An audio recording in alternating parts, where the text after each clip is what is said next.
3 suspects arrested after a high-speed chase from White City to Eagle Point Tuesday night. The Jackson County Sheriff's Office says the stolen BMW the 3 rode in was filled with drugs, meth pipes, a rifle, and loaded magazines. According to Lieutenant Mike Budreau with the Medford Police Department, the driver, Tyler McCauley, had a similar run-in with Medford Police earlier this month.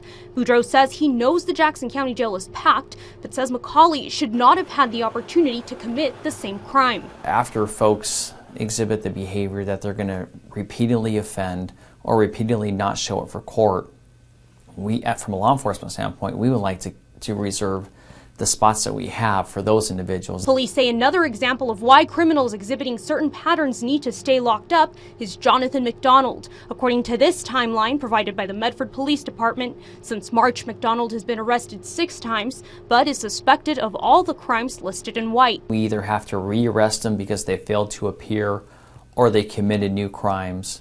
The effort and the time that goes into that is a waste of resources. The Medford Police Department says every time a suspect fails to appear in court, a warrant needs to be processed, a 1-hour task according to the police agency. But Budreau says police resources aren't the only ones drained by forced releases and repeat offenders. He says these repeated crimes take an emotional toll on victims. Jeffrey Williams lives just feet from where Tuesday's pursuit ended and says his family got quite a scare and is glad no one was on the popular pathway when the stolen car sped through it. Williams says law enforcement work to put these suspects behind bars and hopes they stay there. They risk their lives, then they go through the justice system and they seem like they just get a slap on the wrist.